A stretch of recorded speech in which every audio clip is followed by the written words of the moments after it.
Hey friends, Jeff here with a new episode of Conversations Life Science Leaders Aren't Having.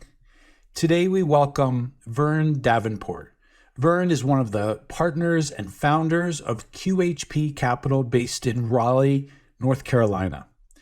QHP focuses on providing capital and partnering with management teams and their organizations in the life science space to transform them to be larger, better, and even better positioned to add value into the market, delivering life-saving drugs and therapies to patients all over the globe. As I've gotten to know Vern, who Vern is to me is energy. He embodies energy when he talks about his passion for people, when he talks about passion for the portfolio companies that QHP has invested in and where he sits on many of the boards, and energy about life. I love his spirit about even his part of the country where he lives and his commitment to his roots. I think you're really going to enjoy this conversation with Vern Davenport.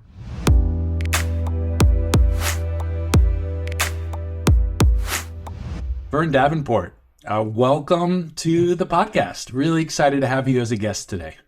Well, Jeff, it's a pleasure to be here. Very excited about the conversation. Yeah, thanks. So you just heard me do a brief introduction of you and who you are to me. Would love for you to go into a little bit more detail on what you're up to in the world. Well, it's pretty busy and exciting time for us here at QHP. As you know, we are life sciences investors.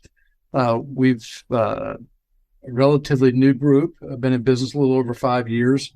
So it's been fun building a business, but we're in our second fund now, and we spend our time with growth-oriented services and technology companies around the drug development space, and there's a ton of opportunity and excitement in that space. So it's been a very, very busy time for us. We've got 11 companies in our portfolio now, and of course, with my role and responsibility here, I stay busy with them all. I think I'm on every board except for one, but they're all doing great and surrounded by great people trying to do really terrific stuff. So it's a fun place to be, and it certainly keeps me off the streets. So I'm enjoying it. That's great, and tons of questions that I have. But one of the things we like to do in the shows is give a little depth to the folks that we talk with. And I'm going to take a little different turn than our normal 3 H's. A friend of mine recently said, I don't want you to ask me about what I do. I want you to ask me what I love. So I'm going to ask you that question. Vern, what do you love? Yeah, wow. Didn't see that one coming. I think I boil it down to I love being around people who have a shared passion. A real commitment to what they do and a real desire to make an impact or to make a difference. In these days and times, culture really matters. And, when you get down the road like I am in my career, spending time with people that you want to spend time with becomes a very important part of what you do. For me, what I love is being around people who have that shared sense of desire or something that they want to accomplish in their career. And this is what we do, what I do, particularly what we do here at QHP with the portfolio companies that we work with and those management teams. I mean, to me, I love being with that group of people. I love sharing experiences and expertise and gaining from them experience and expertise. And that's, at the end of the day, that's what really excites me about what I do. And I think that's what's kept me doing it, is I love being around really bright, passionate people who have a real desire to make a difference. Mm. And how about outside of QHP? What do you love? Well, I got a big family. I have 6 daughters, so I love staying out of their way. Love being with them. Obviously, I have a great wife and Julie that I don't spend as much time with as I'd like to because of all the obligations here, but I obviously love that. Play a little bit of golf. Game hasn't gotten better after 50 years of trying to do it, but I enjoy that probably for the same reason I like to work, which is the people that you end up being with for that that amount of time. And, I love being here in North Carolina, where I grew up, where I came back in '07 after, living all over the country. And this has enabled me to get reconnected to the university that I went to, and had an opportunity to serve on that board and chair that board. I've been on a couple of hospital boards. I'm on the ECU Health Board now, and again, it's all about the people and what they're trying to do. So those board obligations keep me busy. I'm a passionate pirate, having played football there, and obviously getting reconnected and being on the board there. I really love everything that the university is doing and athletics there. So I'm an avid ESPN Plus watcher for all the games when I have an opportunity to do that. So those boards and that activity and the family obviously keep me hopping. What do you love about North Carolina? Boy, right now I love the weather. So people, back to the people piece. I love to change seasons. We're here 3.5 hours from the mountains and 2 hours from the coast, and we get everything effectively that a big city offers here in the Triangle without, some of the downside of the big city. The traffic is post-COVID's coming back, and we have our share of that. But this is a really terrific place, the Triangle, where we are here in Raleigh, to do what we do. It's got a very diverse economy, great healthcare, great research, great technology, Research Triangle Park. It's just, and we're a very attractive area because of because of that economic diversity, and I also think geographic diversity, and to have grown up in North Carolina and then experience going someplace else. I've lived in Rochester, New York. I've lived in Fort Lauderdale. I've lived in Philadelphia twice, and Washington, D.C., et cetera, et cetera. I've had a chance to live and be and see, some other aspects, and travel the globe and travel the country. But at the end of the day, there's no other place I'd rather live, and there's no other place I'd rather be. And to combine all of that with where you get to do your work, is a real blessing to me. And I just can't imagine. My wife and I have talked about where do we want to retire, and she says, what's wrong with where we live and where we are, and there's nothing. So we're kind of there, and it's all about I think the people at the end of the day. Yeah. Thanks so much, Vern, for just letting us in a little bit on you outside of the work that you and I both do in the life science space.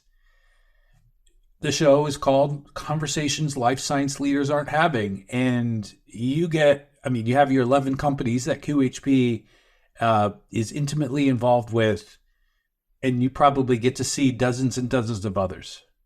When you hear me say conversations life science leaders aren't having, what's the first thing that comes to your mind?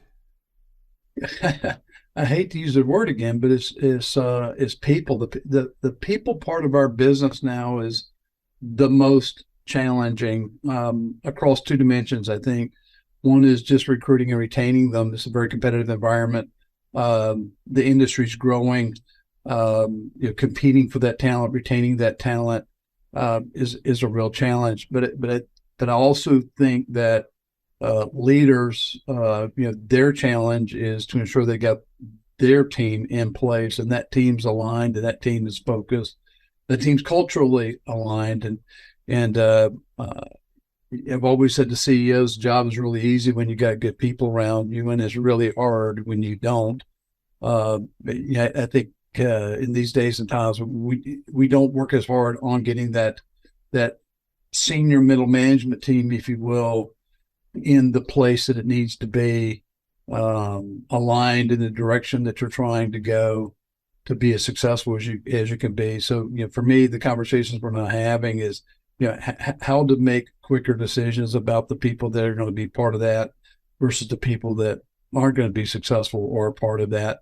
Candidly, that's where I spend a lot of my time with our portfolio companies, is on the people part. And I've been in those situations where, when I've been blessed to have really good teams around me, when I've had been in a CEO position, and when I have the accomplishments and the pace and the success of the organization is really terrific. And when you don't, it's a really hard job to get done. So to me, that's the first thing that comes to mind is the whole people piece and making those tough calls on the ones that aren't going to make it. Um, and you zoomed in on the management level. Yeah. Why that level? Why is that the conversation that you want folks to be having, CEOs, about that level? What is it about that level from your perspective? There's Gallup did a survey, and it's a bit dated, but it did some analysis on the public companies that had created the most shareholder value and what was unique about them, what made them so successful relative to the creation of shareholder value. And they looked at just hundreds of attributes, but the one common element that those companies had and were differentiated by was an engaged and aligned middle management team. And if you think about it very simply, you've got a strategy or an objective that you as an organization are trying to achieve, and then you've got a whole team out there that's trying to execute it, your organization. Well, the translation of strategy into execution is through that middle management layer, if you will. And yeah, when I talk to our portfolio companies, I use some examples of that. And if you think about experiences that you've had where that's been a really good experience. Southwest Airlines has a very specific way that they engage their patrons, and those folks are very much aligned on they don't make money unless those airplanes are in the air, right? So you get the same experience with Southwest, whether you're in San Diego, Raleigh, Tampa, Orlando, Baltimore, whatever the case may be. Well, think about the mix of employees that they have in each of those locations, and how do they translate that strategy into that execution that is standard and is consistently deployed across all those locations, and it's through that middle management layer. Chick-fil-A is another. You think about the talent pool that they're attracting and retaining a lot of high school students and others. Are it's a talent pool that doesn't stay with you for a long time, but they produce an amazing experience. Well, how do they do that? Well, they've got a corporate strategy. They've got that what is I would suspect a very highly employee base that turns over frequently. Well, how do they translate that experience through that talent pool into the same kind of high quality experience every time you engage, whether you're at a drive-in or in a restaurant, whether that restaurant's down Six Forks Road or somewhere on I-40, you get that same special experience. Well, it's that middle management team that's translating that strategy into that deployment. And for me, I fully subscribe to that study. And in my experience is that when you've got that senior management team, or my terminology, that middle management team, they're in jobs that they're passionate about. They're bringing differentiated expertise to it. They're culturally aligned across their peer group.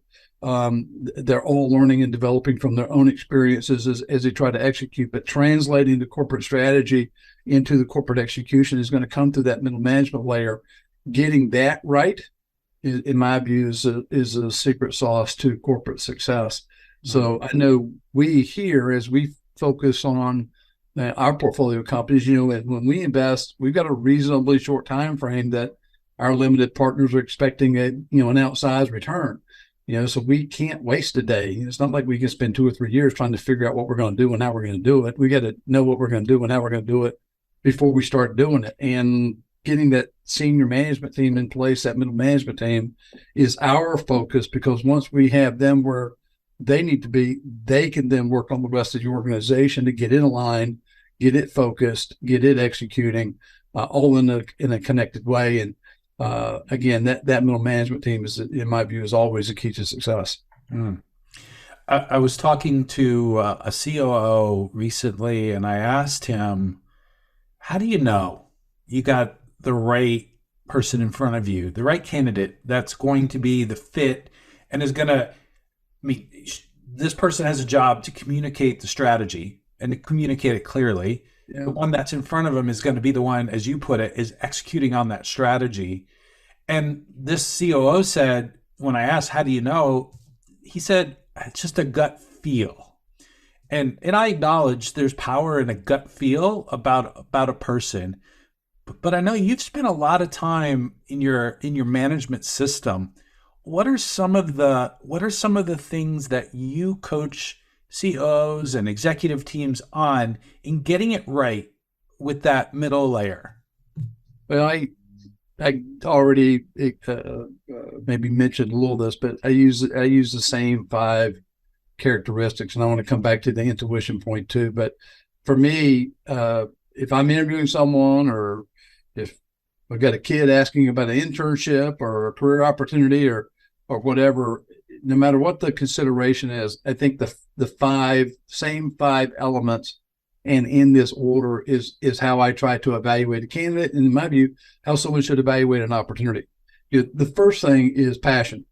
I really believe in the passion that someone has for what it is they're going to spend their time doing. I mean, we spend a lot of our lives in this professional work environment, and those things pass pretty quickly if you get down the road a little bit, and you don't want to waste time doing something that you're not excited about. So you want to be passionate, and for me, you want to be passionate because there's going to be good days and bad days, and if you want to survive the challenging times, having a passion for what it is that you do, I think is what enables you to get through that successfully. But it starts there, absolutely starts there. Secondly, particularly in these days and time, you got to be able to make a difference out of the gate. You got to bring something of value to that position, that opportunity, that company out of the gate. It might be an expertise, it might be an experience, it might be effort, it might whatever. But the days are pretty much gone where you're going to be able to come in and get trained on how to make a difference. You got to bring something to the table out of the gate. Thirdly is culture. Now, you can have passion and you can have a differentiated experience or expertise, but if you don't fit culturally, or the culture doesn't fit you, one of the others going to reject you over time. So you've got to fit culturally, and this gets back to having fun and doing it with people that you want to be doing it with in the way that you want to do it. So if you don't fit culturally, or the organization does not fit you culturally, it's going to ultimately be a fail.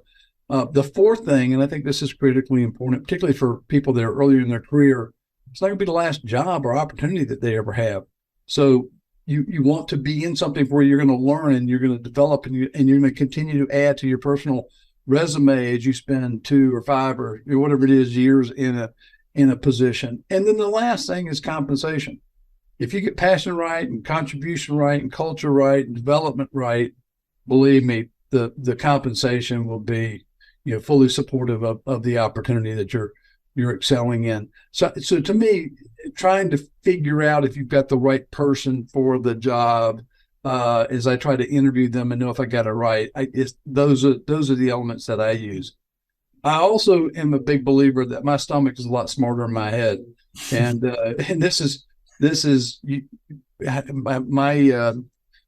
my explanation of this is more when you're in the job as a CEO or as a leader and you're trying to make a decision on something. You can easily cloud yourself in your thinking and your analytics and your emotionality and all the stuff that your head inserts into decision. And my sense is when your stomach knows it's right, with your head is found its way to that decision or not. But I do believe in intuition and feel, and I really believe is keeping emotionality out of business decisions, and over-analysis out of business decisions, and reluctance out of business decisions. This from your experience. If someone needs to be separated from the business, your organization knows it long before you do. They're just wondering why you haven't made a decision on it.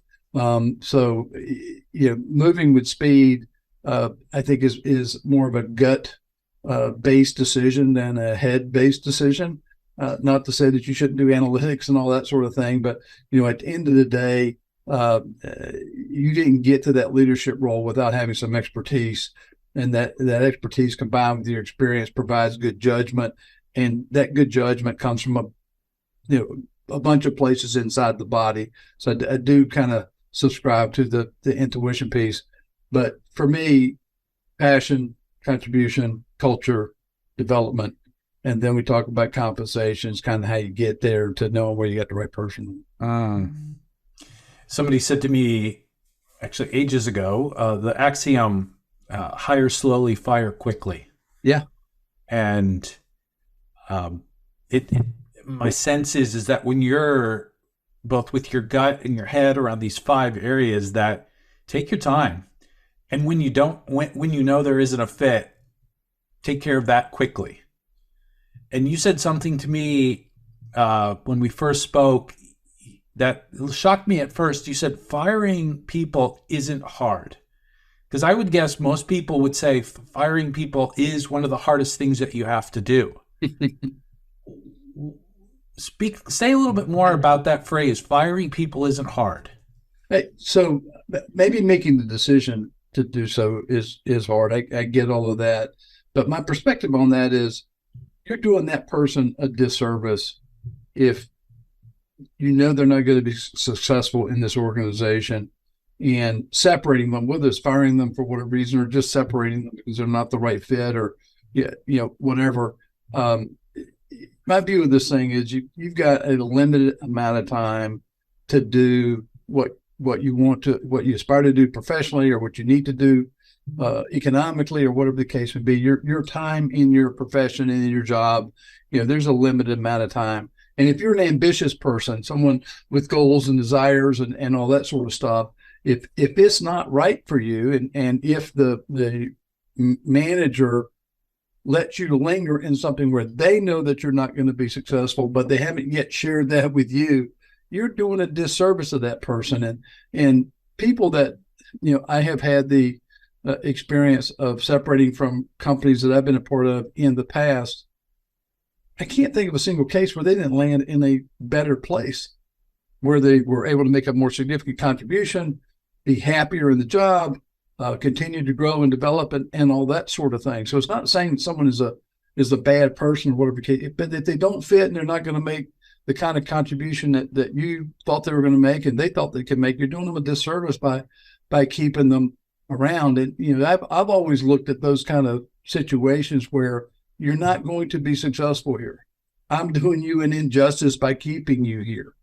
So this is the conversation, which is you need to go in, I'll help you, but you need to go find something where you are a good fit, where you do fit culturally, where you can perform at the highest level, where you can make the kind of contribution that you want to make and do it where you want to, with people that you want to be around. And I've always found that to be the case. The conversation when you're actually separating somebody lasts about 45 seconds. I mean, that's not, a hard thing to deliver. It might be a hard thing for this person to accept. And you go through that. I'm not trying to trivialize it. And you go through that, the emotionality of something like that, particularly when it wasn't expected. But I've also rarely found that the person I had that conversation with wasn't expecting it in some way, shape. They knew somewhere in their head or their heart this wasn't the best situation, for them. So anyhow, my view is when you're dealing with that tough challenge of someone's not fitting or not performing at the right level, they kind of know it, and you're doing them a disservice by keeping them around, lingering, if you will. You're shortchanging them on the path of what they're trying to accomplish. For me, I've been a very goal-oriented person my whole life, and every person I've ever worked for in companies, I've always had the same conversation, which is, I'm going to knock it out of the park with this job, and I aspire to do, and I am aspiring to do this. The nanosecond where the company doesn't support me or you don't support me, and aspiring to do that, you only have one obligation, that is to tell me. And then I can make a decision as to whether I want to reset my ambitions and goals or I want to go somewhere else and aspire to achieve them. So, but don't linger a minute or a week or a year, because I can't get that time back, right? And time's the one thing that we can't really affect.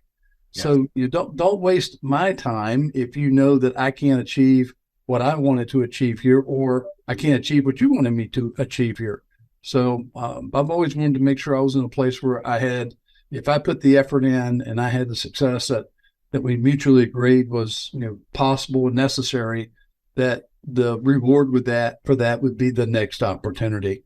So I didn't want to be hanging around and having someone having me linger and effectively wasting that time. That's the thing I can't get back. Yeah. So we're kind of debunking this myth a little bit of the hardness of firing. What is, as you have both lived it as a CEO, now supporting other CEOs, what's the hard thing that you're asking them to do or that they need to do, but maybe they don't want to admit that it's hard? Well, our strategy here is to find companies that are at a growth inflection point. So they're usually founder owned led, entrepreneur led, family led. And they've done a great job getting the company to a very interesting point where the CEO, the family, the founder, the entrepreneur, they're very passionate about the space, and they know there's tremendous growth potential ahead of them, but they need capital to invest, which is why private equity would get involved. But they also need something more. But why we do what we do, and I do what I do here, is they can't keep doing business the way they have been doing business to scale the company where they want to take it and where our LPs want to take it and where we want to take it. If you're going to double or triple or quadruple or more the organization over a 2, 3, 4, 5 year period of time, you can't do business the way you used to do business. So fundamentally, that change of that family-owned business where decision-making was concentrated with a few people, that founder-led business where decision-making was concentrated there, that worked up to this point, but it's not going to work on the other side. So creating a construct or a framework to facilitate the change of that leader from the family-oriented, founder-oriented business in their early phase of growth now to a scaling stage, if you will, of the business. There's using the old adage, there's a lot of cheese that gets moved in that, and facilitating the change management is really hard for these people. They've been used to making all decisions and controlling the strategy and harnessing all the power of the organization, and appropriately so.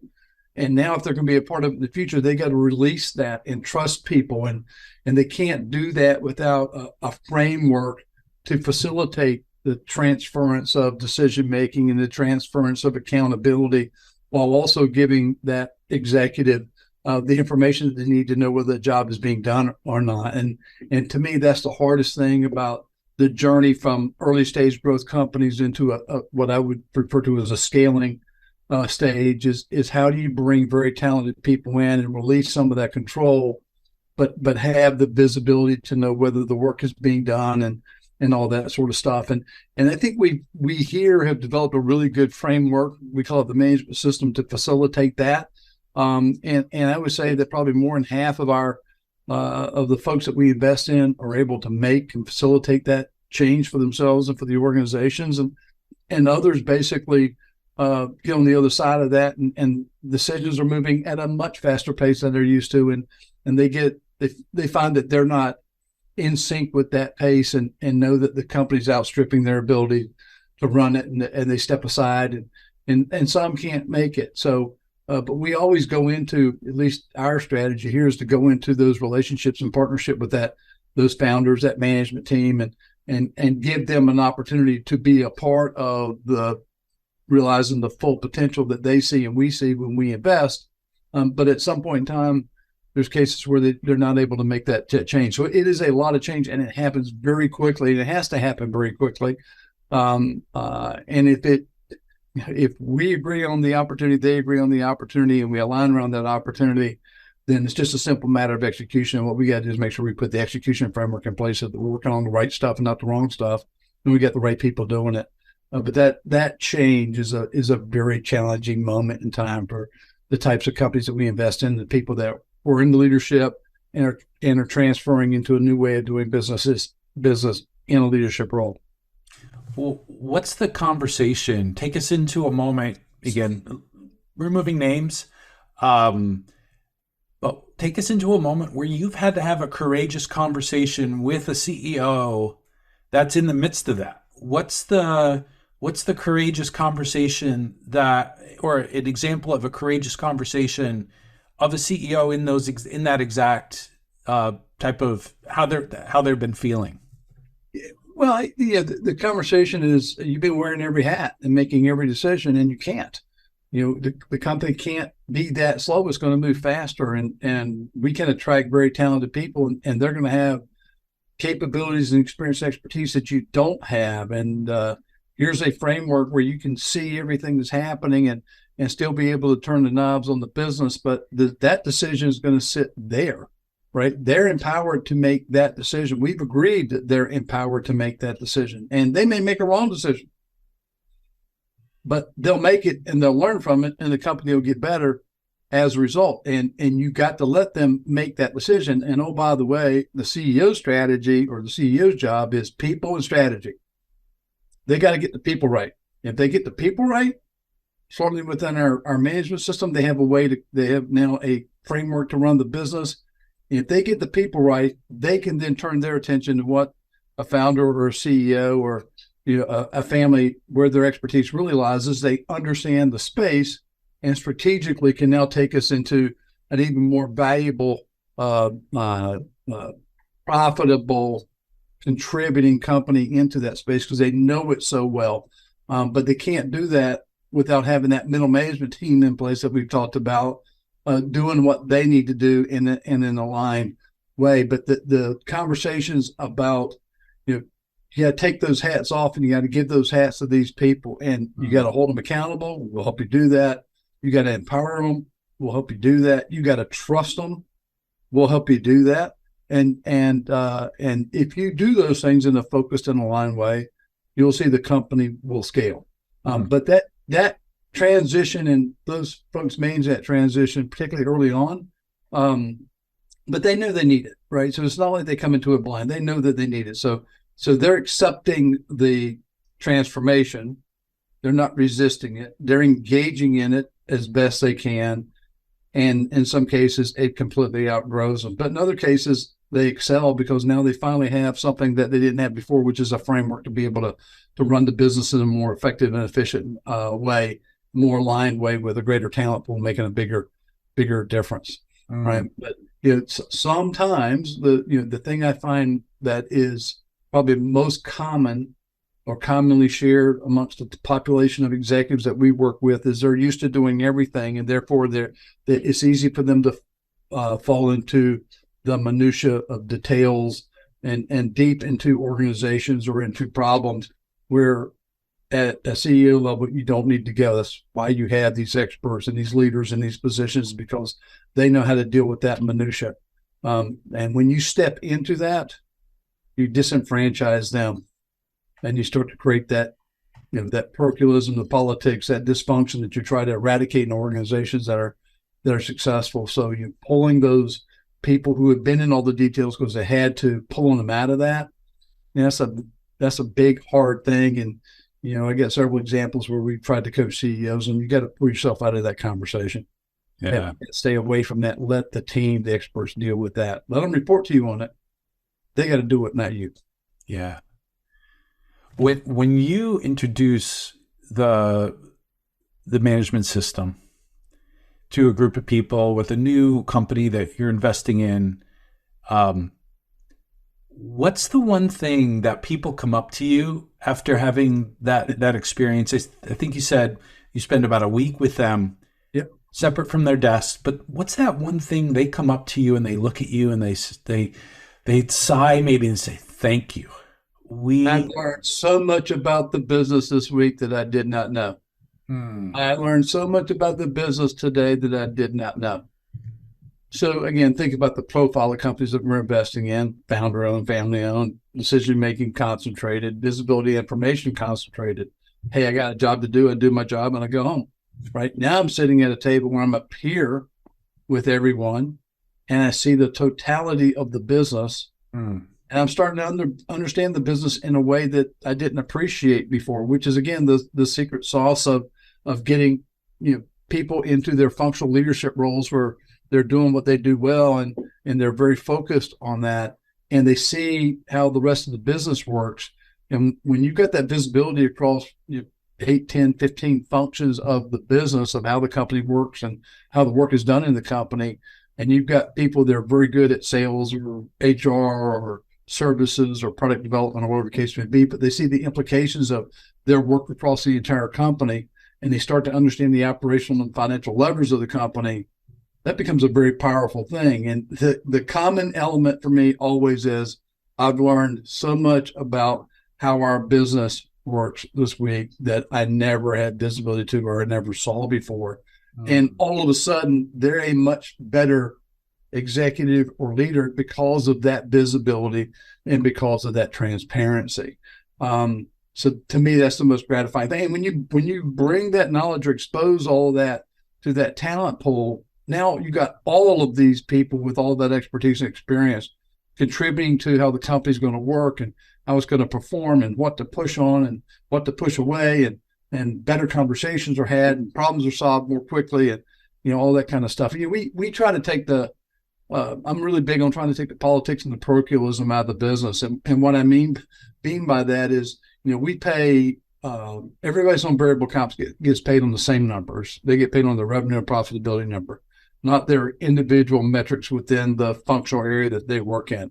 And when you do that, decisions are then focused on what's the best decision for the company for us to achieve that revenue and that profitability objective. It's not what's best for my function and my people. It's what's best for the company. So if I need to defer hiring 3 people so that you can hire 3 people, we obviously know that's the right thing to do. Then everybody also knows that I can't do what you were thinking I was going to do if I got 3 people. So we'll put that off because this other thing's more important. And when decisions get made like that, they get made more quickly. They get implemented more quickly. And by the way, if I gave up 3 resources and gave them to you to go solve a problem that we need you to solve, well, you better go solve that problem, right?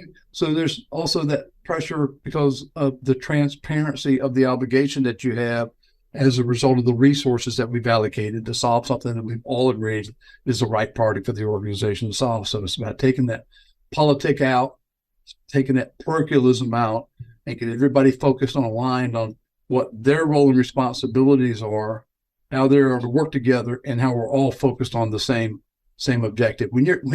I've had many a presentation to me by someone who spent 3 or 4 or 5 days putting together a 50-page PowerPoint to tell me their version of a story.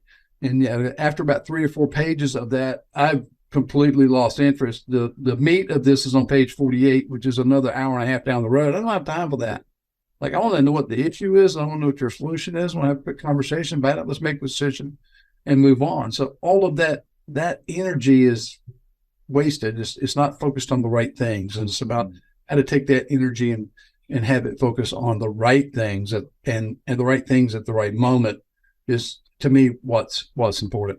And you're taking all of this, the management system and these things that you have understood and experienced over your career, and you're putting them into a book. Yeah. The working title, Accelerating Transformation, I think is the working title. Yeah. What are your hopes for the book? So my hope for the book, our hope here, we're doing this on under the auspices of QHP, and it really is to share a bit of the framework of what the management system is, but more importantly, how our portfolio companies and those leaders have used it, so that when a prospective company is interested in us and we're interested in them, this book will serve as a bit of a credibility piece to show what partnership means to us and what this company might be looking at as a partner, to see if we've got that cultural alignment, if you will, and to show the success stories that and there are thousands of them that our portfolio companies have experienced, to document some of those, to show the power of these fundamentals, if you will, and operationalizing around these fundamentals and aligning around these fundamentals, what they do to provide an accelerated transformation, which is an accelerated value creation, which is what we're collectively in the business to do. So, we want to provide a little documentation of the approach, and we want to share a lot of the stories that our leaders have experienced and using that tool set, using that framework, and growing their companies, and most importantly, adding value to their customers, which is, for us, is about accelerating drug development and providing better medications and more appropriate medications and more efficient and effective development of medications as we focus on those services and technology companies around drug development. So we all have this connection to this this life sciences and healthcare sector that we're passionate about. And, fundamentally, if our companies are successful, they're successful because they're contributing to that. So that's what we align around. So we want to share those stories of what our approach is, and we want to share the stories of our portfolio companies and our executives that have used it and basically have built great companies as a result. Awesome. Can't wait. I can't wait for the book. It's hard work. Last question, Vern. I'm going to give you a magic wand. You get to wave it over boardrooms and C-suites all over the globe of life science companies, and you get to seed one conversation that they're going to have over the next week. What's one conversation that you want to seed in the hearts and minds of all those C-suites? Again, the secret sauce for those companies is they've got the right team in place. So if I'm waving a magic wand over any company or any boardroom, what I hope the result of that wand waving is a bunch of passionate, talented people, culturally aligned, focused on the same objective. Their contribution is significant and it matters. They're doing it in a way for which they're adhering to the values and behaviors that they all came there to lead and to demonstrate and hold the organization accountable for. And the culmination of their work is making a difference in their industry. And again, our industry being life sciences. And I tell you, when you walk into a boardroom or a senior management meeting, you see it, if that team's excited about their business and excited about their work, and you see whether they're aligned and how they work together. You can just see it and you can feel it, and you know it when you walk into those rooms that talented group. These folks are aligned. Nothing's going to stand in their way of being successful, and putting that in place, getting to that point, makes the job of the CEO very easy. It makes the potential of that company limitless, in my view. And it doesn't matter what space that you're in and what your value proposition is, but if you're doing it with a group of people like that, you've got a very special place, and you're very fortunate to be a part. And waving a magic wand and putting that in place is what I would hope every company has the opportunity to experience and do. And if I could just offer to our listeners, from what you just said, Vern, a brave question that they could ask every one of their senior team members is, are you still passionate? Are you still as passionate as you were when you came here? So I'd just invite that just as a starting point. There's lots in what you shared. I would just invite those just that heard Vern share that is to ask that question.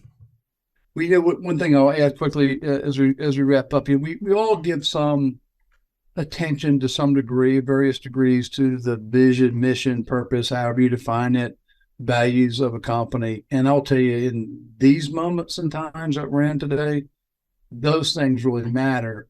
I'd shape your question a little differently, and I'd put those things on the wall and go, what's your alignment to that? And if we're not collectively aligned to that, then something's got to change. And if there's someone who stands out that I'm not aligned with that, then maybe there's a change needed there. But what we're saying in the public, or posting on our website, or putting on our PowerPoint, whatever the case may be, better be what you're living.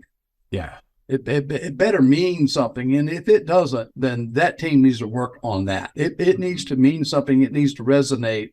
It kind of needs to live in your heart and your chest. And if it doesn't, then you're not connected, regardless of what your answer is. I'd test that, because everybody goes through a little exercise. It might be 5 minutes. It might be 5 days to put that in place. But that's that's got to mesh between your team, and those words have to mean something. If they don't, then you need to check yourself on it. Love it. Thank you for reframing that. Vern, this has been awesome. Thanks for sharing your heart. If people are interested in you or in QHP, where can we send them?